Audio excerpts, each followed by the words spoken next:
Ayo, assalamualaikum warahmatullahi wabarakatuh. Wah, pinter.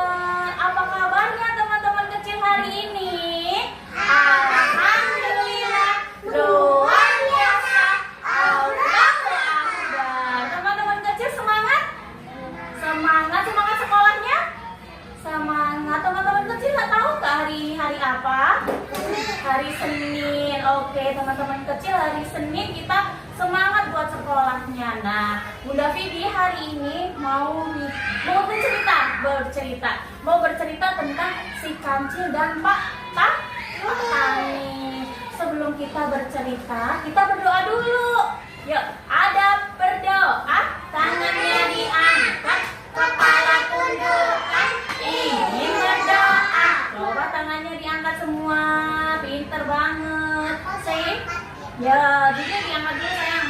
Ya, sini.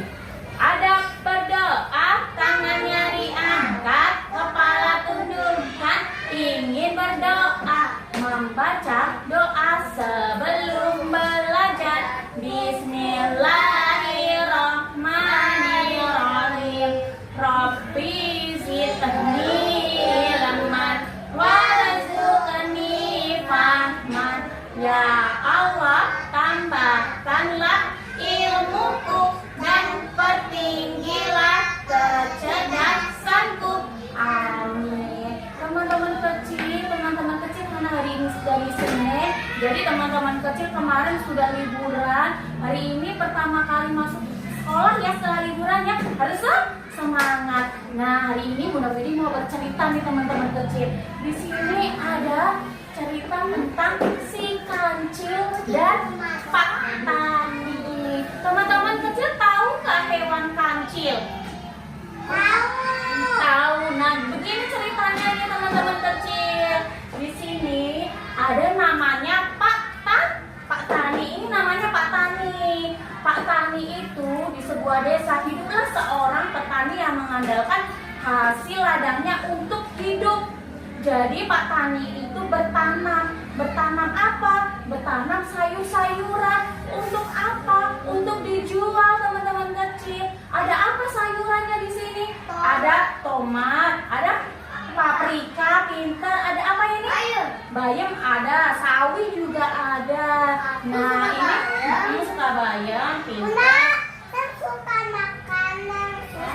Ya, oke, kita simak lagi ya. Nah, ini namanya kancil nih teman-teman kecil, hewan kancil. Nah, di daerah itu hiduplah seekor kancil yang terkenal dengan kecerdikannya.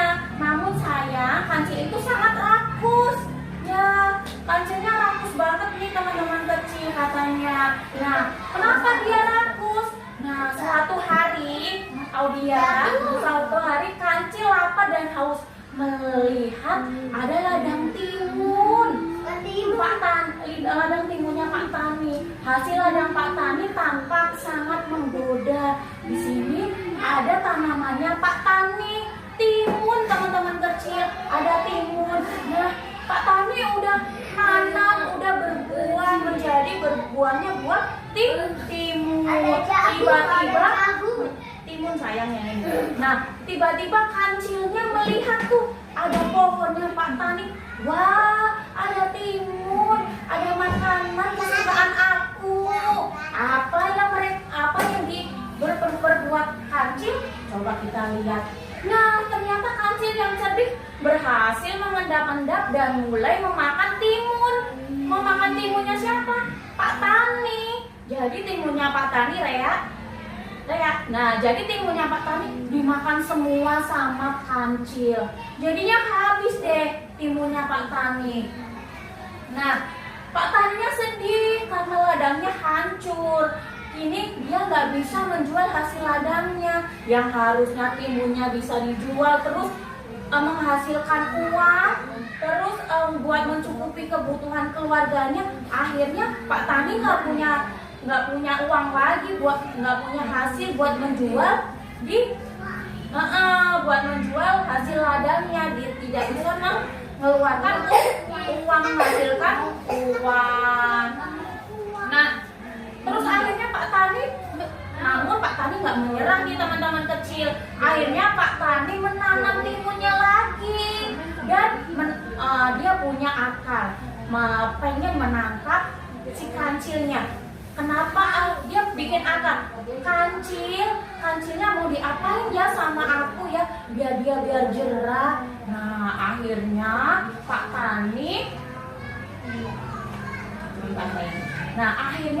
Pak Tani membuat perangkap nih teman-teman kecil. Membuat perangkap apa? Perangkap yang buat menangkap kancil. Iya, buat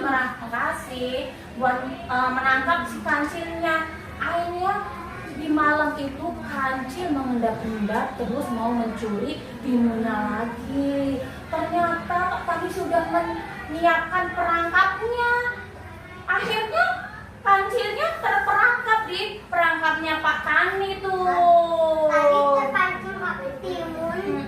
Tadi ditutupin. Iya, akhirnya dia terperangkap di jebakannya Pak Tani. Terus akhirnya keesokan paginya Pak Tani menemukan kancil yang terjebak. Kancilnya terjebak nih di perangkap. Akhirnya Pak Taninya senang. Ya, akhirnya saya berhasil nih, perangkap aku akhirnya apa? Akhirnya berhasil menangkap kancil itu. Terus kancilnya akhirnya dikurung tuh sama Pak Tani. Dia menyesal. Mama ada gambarnya. Ini sayang. Nah, kali ini ia menyesal perbuatannya yang rakus dan suka mencuri.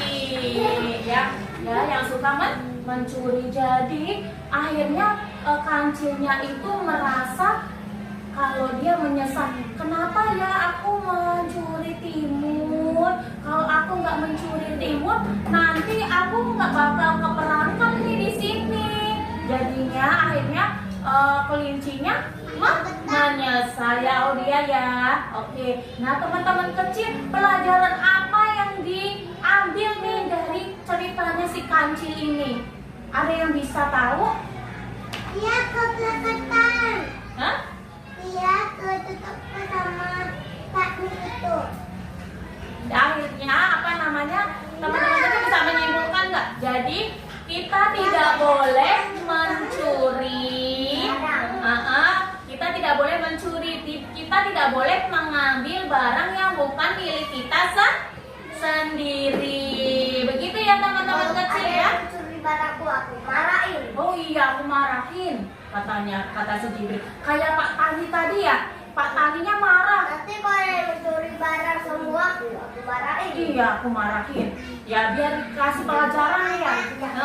Tapi marahinnya dengan lembut dulu ya teman-teman kecil ya. Oke, teman-teman kecil, terima kasih. Bunda Vidi sudah cerita tentang si kancil dan Pak Tani. Jadi teman-teman kecil bisa mengambil kesimpulannya.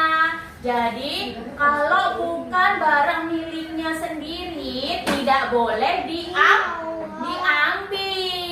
Oke? Tidak boleh ambil barang. Iya, tidak boleh mengambil barangnya teman-temannya yang tidak mengizinkan. Kalau misalkan teman-temannya boleh mengizinkan, misalkan Jibril kasih ke Sam, saya mau nggak coklat? Nah itu boleh, Sam boleh ambil ya. Tapi kalau misalkan dari Jibril tidak menawarkan, berarti teman-teman kecil tidak boleh mengambilnya. Oke? Nanti rumahku masih ada banyak. Oke, terima kasih teman-teman kecil untuk teman-teman kecil hari ini. Ada coklat di pipimu. Iya. Oke, kita ketemu lagi besok. Wassalamualaikum.